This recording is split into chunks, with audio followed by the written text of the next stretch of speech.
Va siendo una de las últimas clases porque nosotros examinamos de este viernes en 8. Así es, ¿verdad?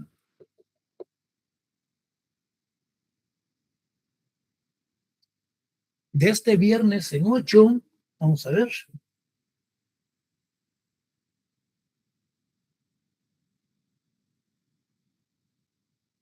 Agosto,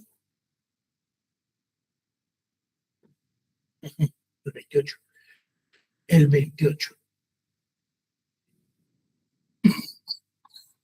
De este viernes en 8, el 28 de agosto. Y ese viernes de hoy de este viernes en 8 es el primer examen parcial. Como ustedes ya tienen su calendario, solamente les recuerdo la fecha que nosotros nos vamos a evaluar en la hora de clase. Bueno, hoy vamos a ver lo que son las características del derecho agrario. Vamos a ver también fuentes del derecho agrario. ¿Qué voy a poner?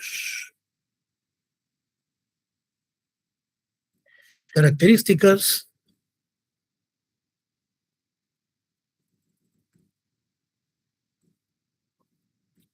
Fuentes.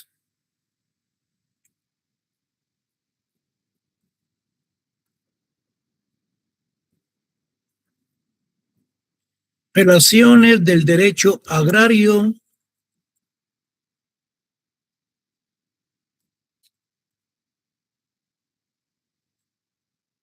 Con otras, vamos a ver. Vamos a ver. Relaciones del derecho agrario con otras ciencias jurídicas.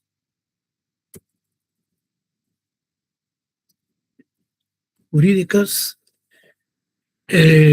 Relaciones con otras ciencias jurídicas. Y ciencias peritajes. Ciencias peritales, de peritajes. Y ciencias peritales. Y ciencias de peritos. Y relaciones del derecho agrario con otras ciencias jurídicas, sociológicas y peritales. Bueno, y peritales. Vamos a grabar esto de una vez para que nos quede aquí.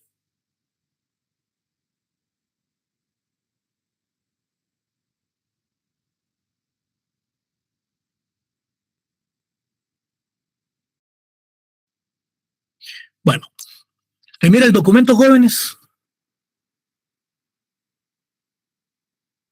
¿Aló?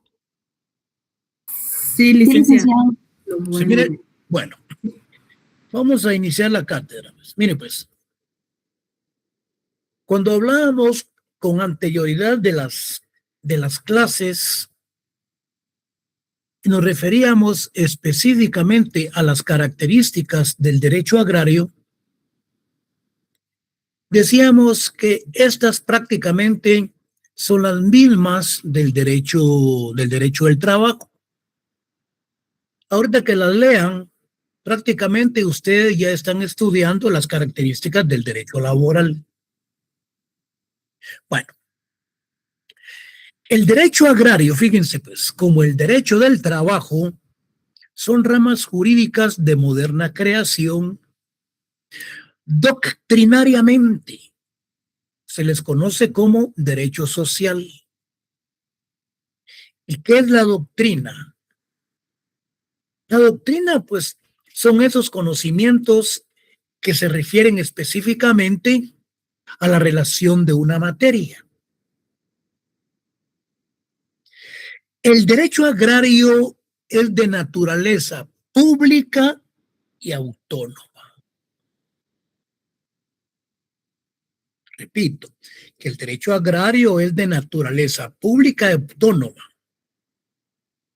Anteriormente decíamos que la ubicamos dentro del derecho público y del derecho privado. Y recuerden cuándo es que es de derecho público. Y recuerden cuándo es de derecho político. Bueno, se les pueden señalar las características principalmente a los países que aún no han resuelto su problema agrario. Guatemala, por ejemplo, no ha resuelto su problema agrario. Tenemos más de 200 problemas agrarios, 2000 problemas agrarios, de los cuales no se han resuelto. Tenemos lo que son las instituciones Protierra, Contierra, Fontierra, y Yamatei, el presidente Yamatei, eliminó lo que era la Secretaría de Asuntos Agrarios, siendo una de las principales, porque esta secretaría era la que tenía pleno conocimiento de los conflictos agrarios a nivel nacional. Suprime la secretaría y no se sabe para qué utilizaron los fondos. Bueno, en primer lugar, dice el Código Laboral que el derecho laboral es realista.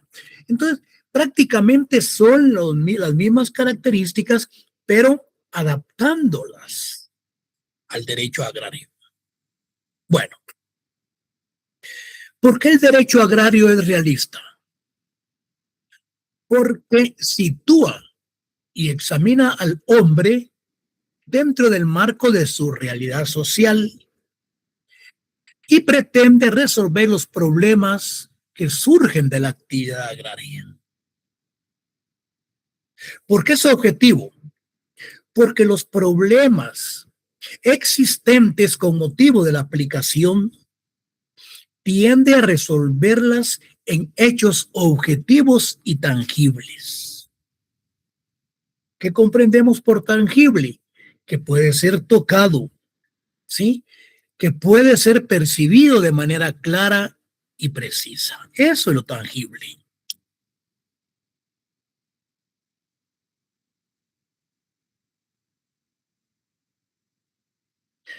Decíamos que el derecho agrario es democrático. Es democrático porque se orienta a obtener la dignificación económica y moral de los trabajadores del campo. Y sus normas van dirigidas de que la tierra sea para la clase campesina. Dotación, o sea, proporcionar parcelas en forma individual o colectiva que sea la base de un progresivo bienestar social, así como la garantía de la libertad y de la dignidad. Derecho agrario, entre sus características, porque es democrático, porque se orienta a obtener de una forma económica y moral la dotación de tierras para la clase campesina. Es de naturaleza económico-social. Sus normas se orientan a dar soluciones. Fíjense, es de naturaleza económico-social. Sus normas se orientan a dar soluciones a problemas relacionados con la tenencia y explotación de la tierra y la asistencia integral de las masas rurales. ¿Por qué es tutelar del trabajador campesino? Es tutelar porque está inspirado en el principio de justicia social. Protege y ampara a las masas que laboran en el campo ante el sometimiento y explotación que están sujetos por parte de los dueños de la tierra. Es decir, que el derecho agrario es tutelar de los trabajadores del campo, del trabajador campesino, en contra de las grandes explotaciones que se dan de parte de los terratenientes latifundistas en Guatemala.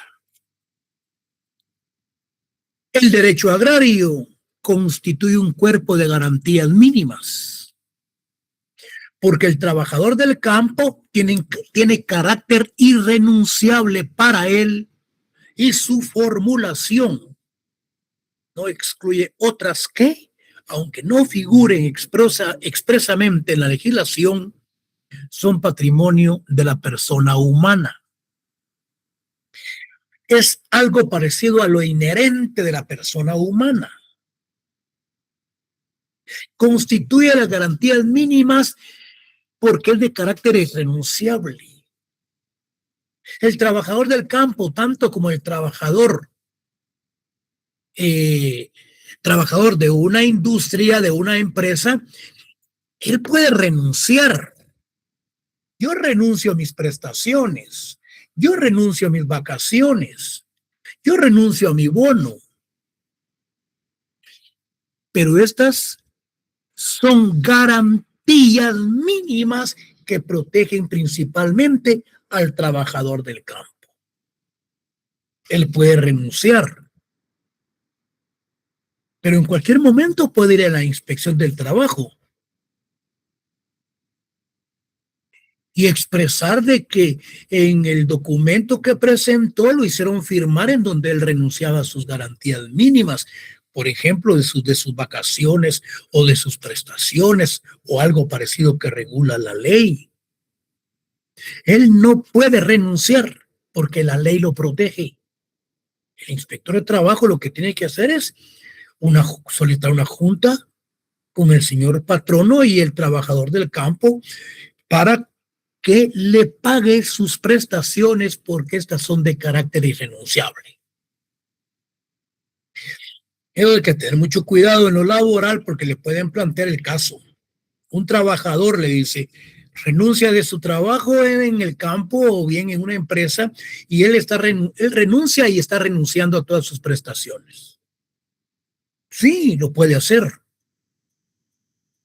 pero él puede revocar esa solicitud porque legalmente la ley lo protege porque son de carácter irrenunciable para él. Luego tenemos los principios informadores del derecho agrario. Tenemos que la propiedad de la tierra como función social, limitación de la propiedad agraria, se condenan a los minifundios como a los latifundios. En la mayor parte de las leyes agrarias de América Latina se recomienda la realización de las reformas agrarias. Todo ello, jóvenes, entonces hemos visto lo que son las características del derecho agrario. Objetivo, realista, democrático, de carácter renunciable. Y aquí que tenemos los principios. Bueno, estas fuentes del derecho agrario, pongan atención porque con esto ustedes van a tener la base fundamental cuando vean las fuentes del derecho, en derecho administrativo, cuando miren las fuentes del derecho en otras ramas jurídicas. Prácticamente son las mismas. Lo único que tienen que saberlas adaptar a las circunstancias, modo, tiempo y a la materia principalmente que ustedes están estudiando. Bueno, ¿qué es fuente? Partamos de ahí. ¿Ustedes creen que hay fuentes históricas? ¿Cuáles son? ¿Cuáles son las fuentes formales? ¿Cuáles son? ¿Cuáles son las fuentes reales? ¿Cuáles son? ¿Cómo es que se conforma cada una de esas fuentes? Y las fuentes es lo que da origen a algo, definitivamente. Fuentes del derecho agrario. Estos son los hechos, son factores, circunstancias y consideraciones que nutren la conducta del legislador y que se plasman en las normas jurídicas de contenido agrario. Es decir, que la aplicación de las fuentes del derecho, el legislador, el congresista, el Congreso de la República, estos deben de tener pleno conocimiento de las necesidades del interior del país, del trabajador del campo, del campesino, para poder crear normas que tiendan a la satisfacción de sus necesidades. Pero un legislador de escritorio, o que solamente cuando llega el tiempo de campaña política sale a ver a sus colegionarios, él no tiene conciencia alguna de la problemática del interior del país, sino que solamente habla con el alcalde. El alcalde le habla de sus necesidades y el gobernador por lo consiguiente. Está la otra cuestión esta de los cocodes. Entonces, es necesario que hay muchos diputados, que no son todos, pero hay muchos que salen al interior de la República. Principalmente hoy en que andan en campaña política para que los miren y andan haciendo ofrecimientos, es el momento preciso en donde ellos andan tomando nota de todas las necesidades, como lo hicieron hace 4 años y que no ha resuelto los problemas de los cuales tenemos. Bueno, no nos metamos a problemas. ¿Cuáles son las fuentes formales? La legislación, la costumbre, la jurisprudencia. Bueno, fuentes formales. ¿Cuáles son las fuentes formales? Las fuentes formales tenemos. Vamos a partir de algo. Las fuentes formales son los procedimientos para la creación de las normas jurídicas. Y dentro de las fuentes formales tenemos la legislación. Tenemos, aparte de la legislación, la costumbre, la jurisprudencia.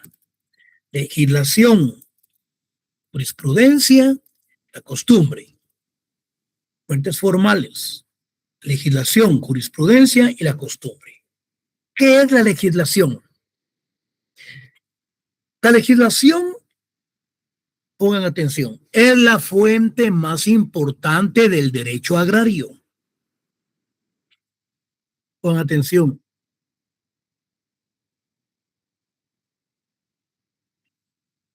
Las fuentes formales del derecho agrario, decíamos, la legislación, la jurisprudencia, la costumbre. Fuentes formales, la legislación es la fuente más importante del derecho agrario. Este sistema se aplica en países del derecho escrito, la legislación. Es el conjunto de fases sucesivas por el cual uno o varios órganos del Estado ponen en vigor reglas jurídicas de observancia general. No solamente en el derecho agrario, en todas las legislaciones.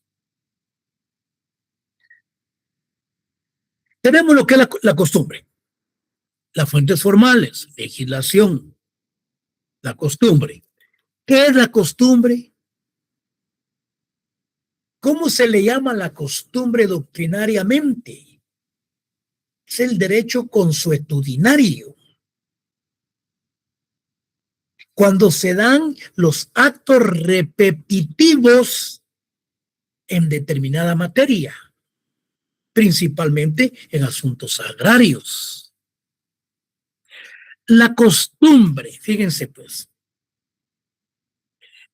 en sentido jurídico, se define como un conjunto de reglas sociales derivadas de un uso más o menos, se deriva de usos más o menos, y las colectividades que las practican se les reconoce obligatoriedad.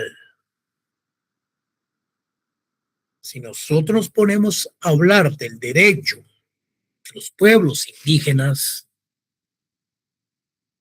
aquí estamos hablando de un derecho basado en usos eminentemente repetitivos, en usos constantes. Y todo ello va conformando lo que es un derecho basado a la costumbre. Por eso muchos dicen que la costumbre es también origen del derecho. La costumbre en sentido jurídico se define como un conjunto de reglas sociales derivadas de un uso más o menos, y las colectividades que lo practican se les reconoce obligatoriedad. Los pueblos indígenas se les reconoce obligatoriedad cuando aplican su derecho consuetudinario. Tiene su fuente en el seno de las propias comunidades agrarias. En diversas épocas y en diversos países, sí es fuente de derecho, pero de un derecho arbitrario, fíjense ustedes, e injusto. La doctrina lo reconoce como derecho consuetudinario. Y cualquiera de ustedes me puede preguntar, pero dice que en diversas épocas y en diversos países sí es fuente de derecho, pero de un derecho arbitrario e injusto. ¿Sí? Es injusto en virtud de la desigualdad que existen en cuanto a la repartición de tierras, en que no hay justicia social, no hay igualdad de condiciones. Por eso es la injusticia que se da en el derecho de costumbre en aspectos en el aspecto agrario. La doctrina lo reconoce como un derecho consuetudinario. La doctrina, cuando nos referimos a la costumbre como fuente del derecho, ¿cómo le llama a la costumbre? Derecho consuetudinario. Luego tenemos la jurisprudencia. Esto ya lo veníamos platicando anteriormente. La jurisprudencia, vamos a ver si nos está bien aquí.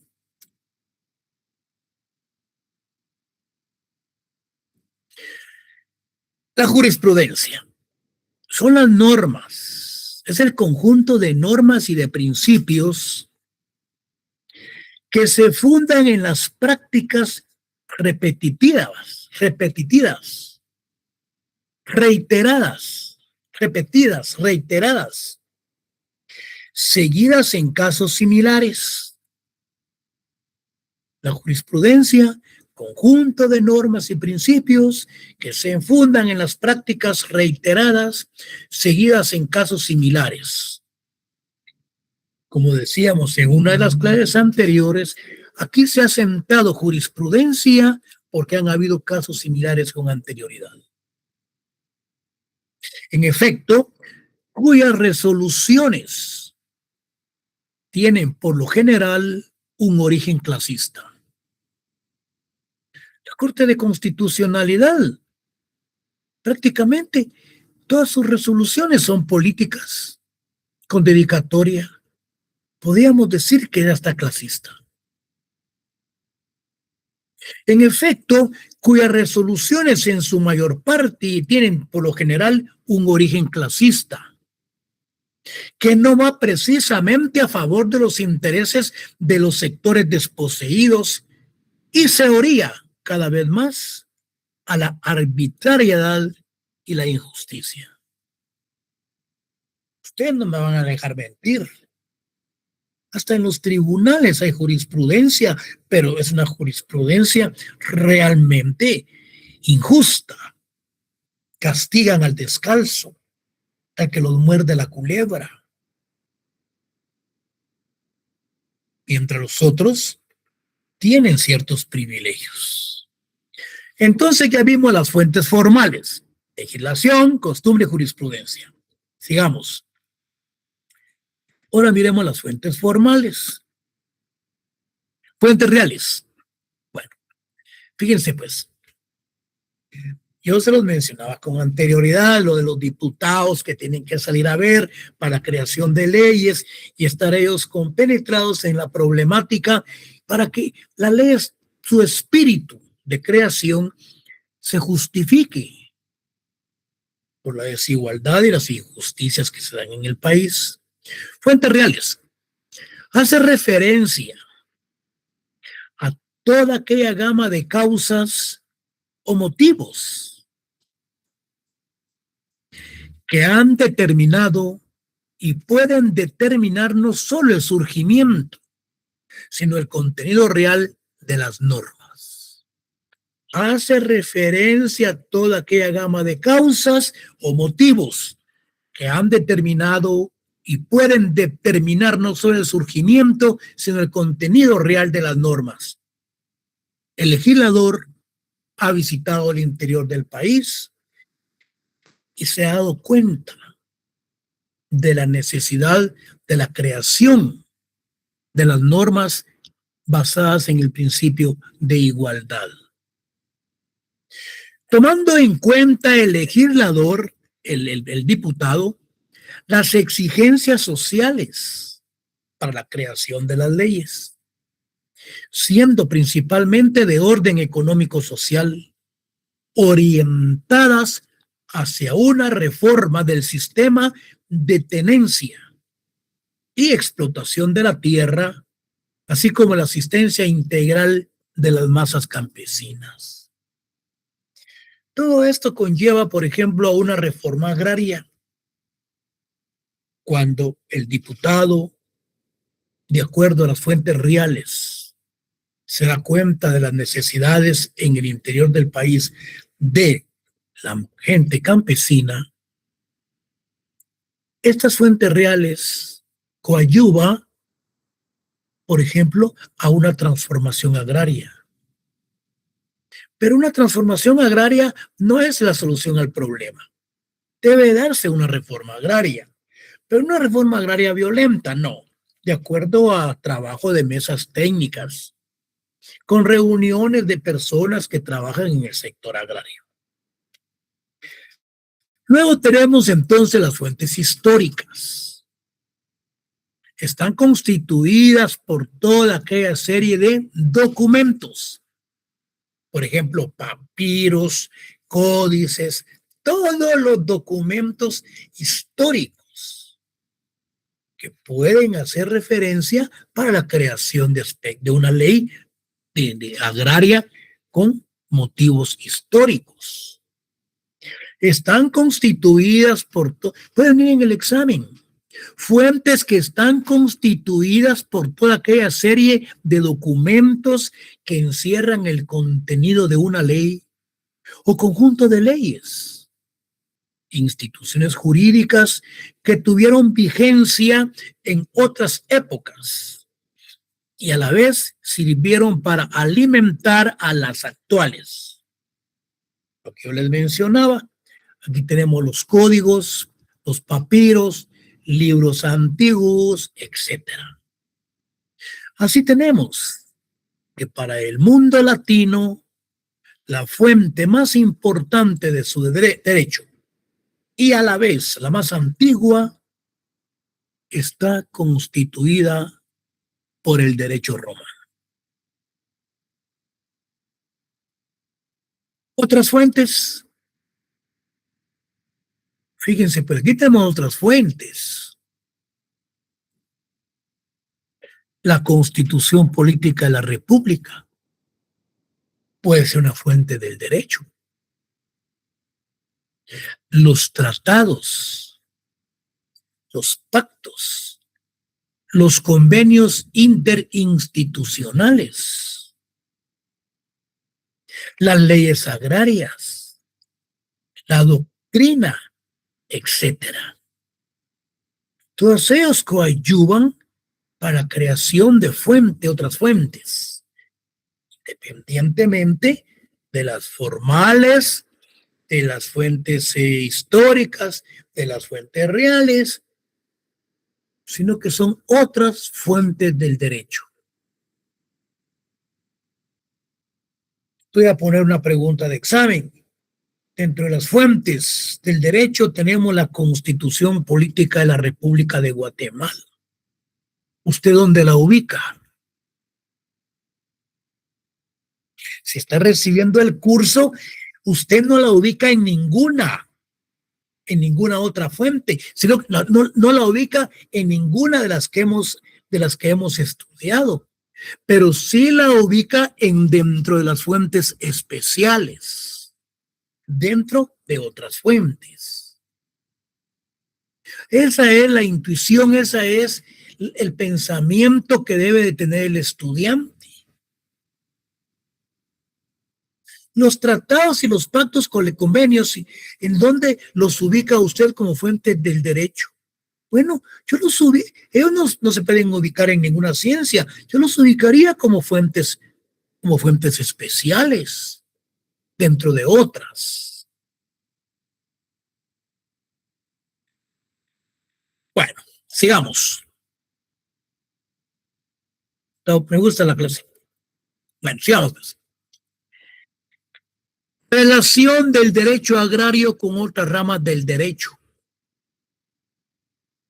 Dentro de las clases que veníamos desarrollando, yo les mencionaba a ustedes la relación del derecho agrario con el derecho constitucional, porque marca postulados y principios generales tendientes a resolver el problema social agrario.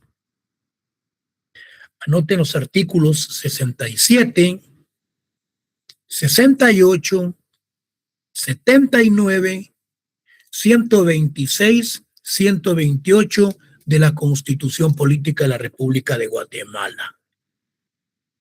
Entonces, las constituciones, recuerden ustedes que las constituciones es el ordenamiento jurídico superior de un Estado.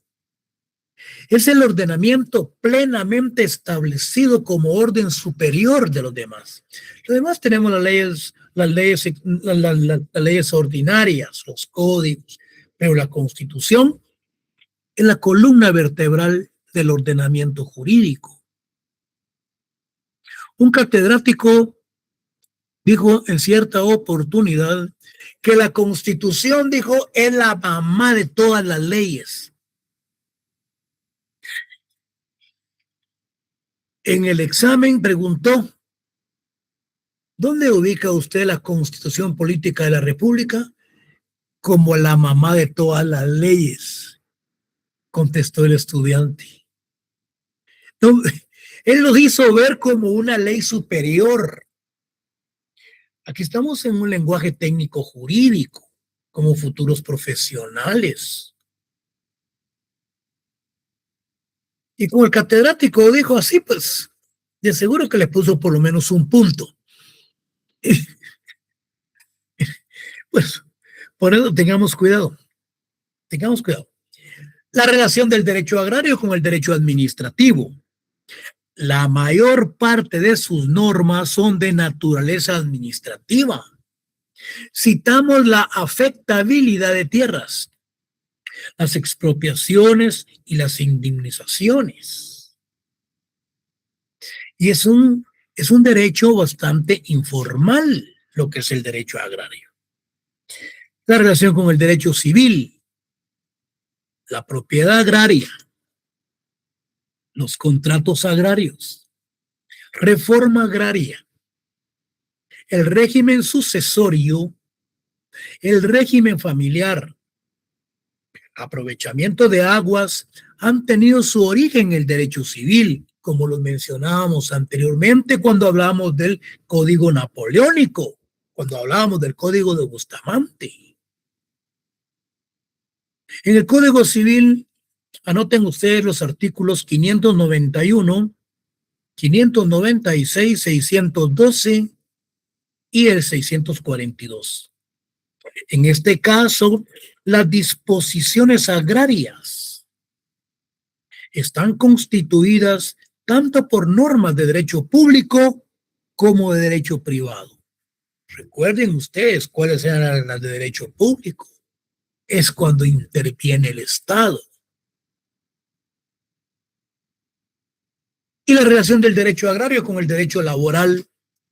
Aquí tenemos normas especiales para labores agrícolas que benefician al trabajador del campo, sujeto a regímenes especiales que se refieren al trabajo agrícola y al ganadero. Artículo 138 del Código de Trabajo.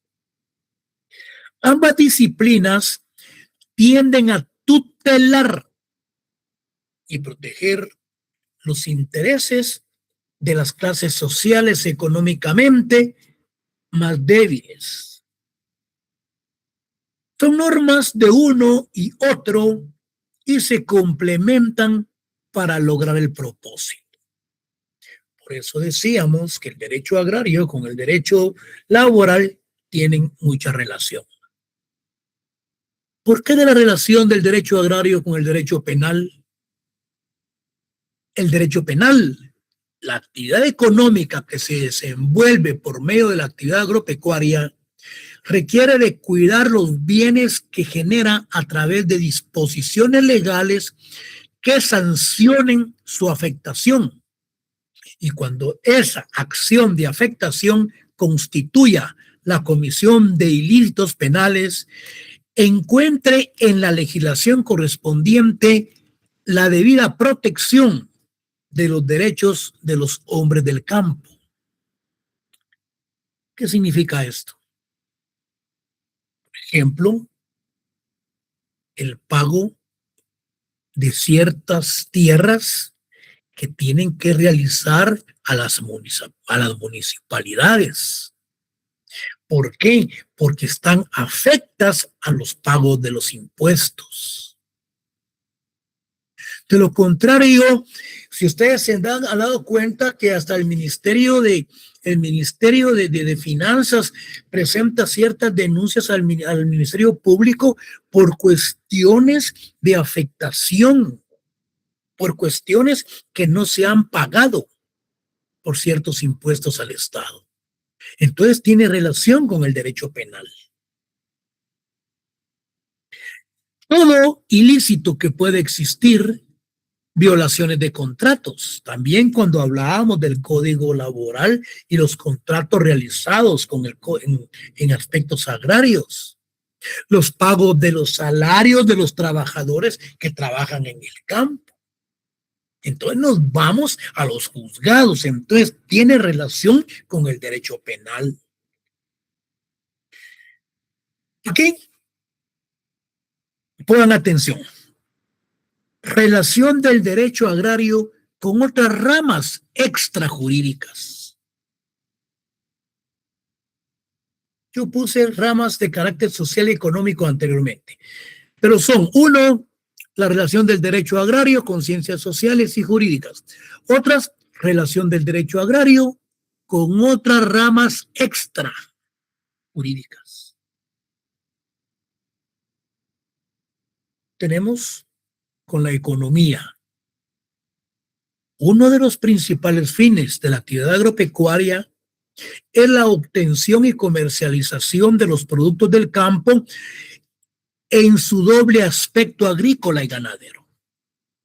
Por tanto, se está en presencia de una actividad económica, como lo es el mercado y el consumo, la oferta y la demanda, resolviendo problemas de tipo económico-social, la economía.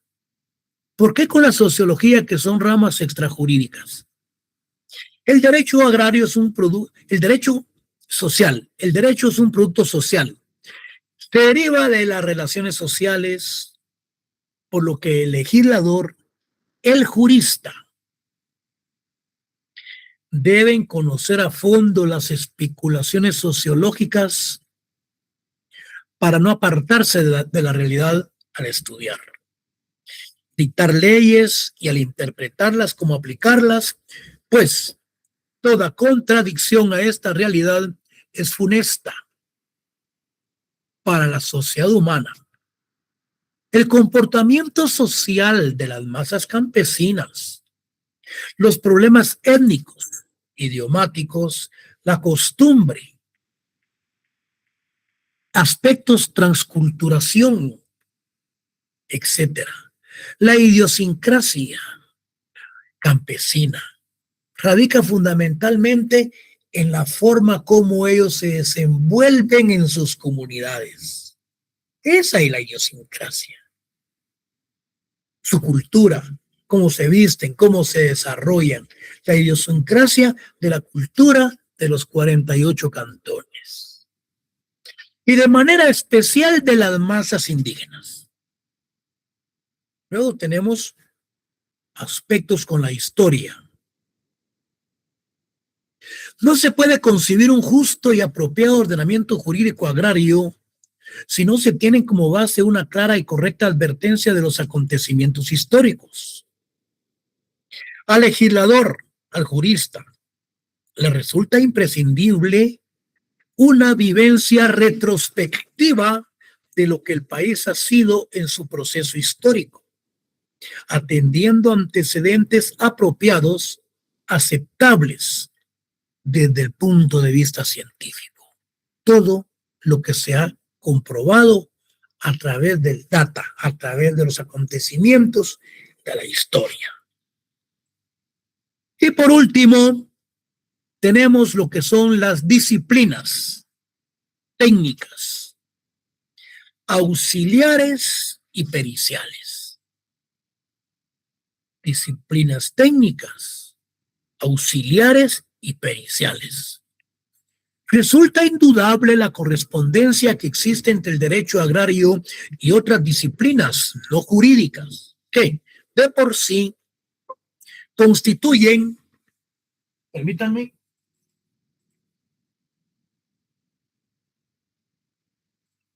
estamos, la batería me está traicionando.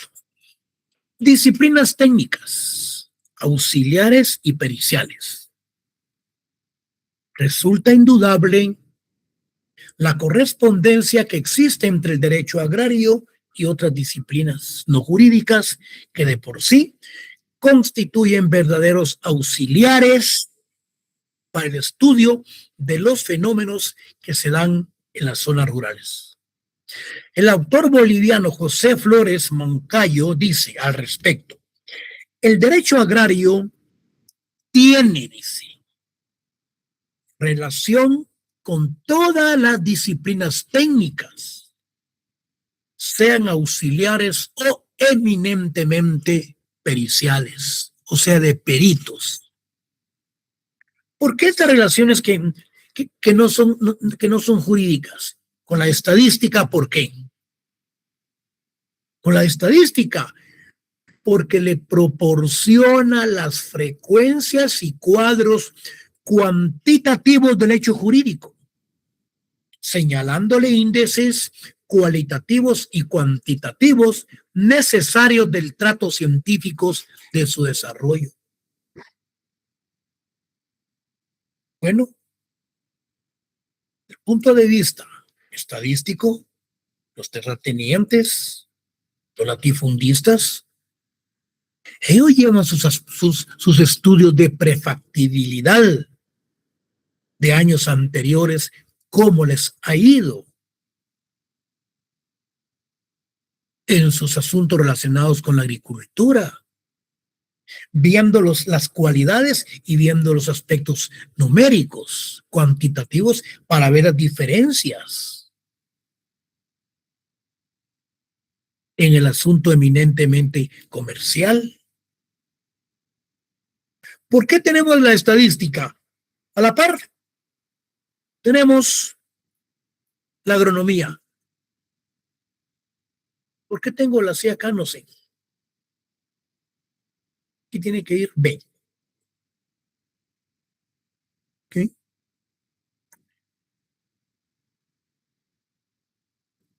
B. Entonces teníamos estadística, agronomía. Colabora con el derecho agrario, agropecuario, clasifica los suelos, los cultivos, señala el valor económico de la producción sujeta a la discriminación jurídica. Agronomía, sí, aquí tenemos la facultad de agronomía que tiene relación con el aspecto agrario porque estudia los suelos, los cultivos, señala el valor económico de la producción y está sujeta a discriminación jurídica. Luego tenemos lo que es la topografía. Describe topógrafos, señores, vienen de los que miden distancias, los terrenos para la creación de ciertas cuestiones de los espacios, de distancias para la construcción puede ser para granjas agrícolas.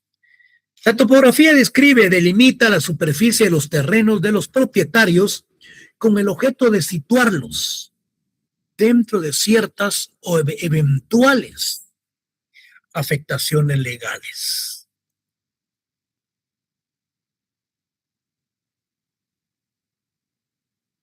Bueno, jóvenes alumnos, hemos finalizado con el primer módulo. Acá nos quedamos y nos miramos el próximo día de clase.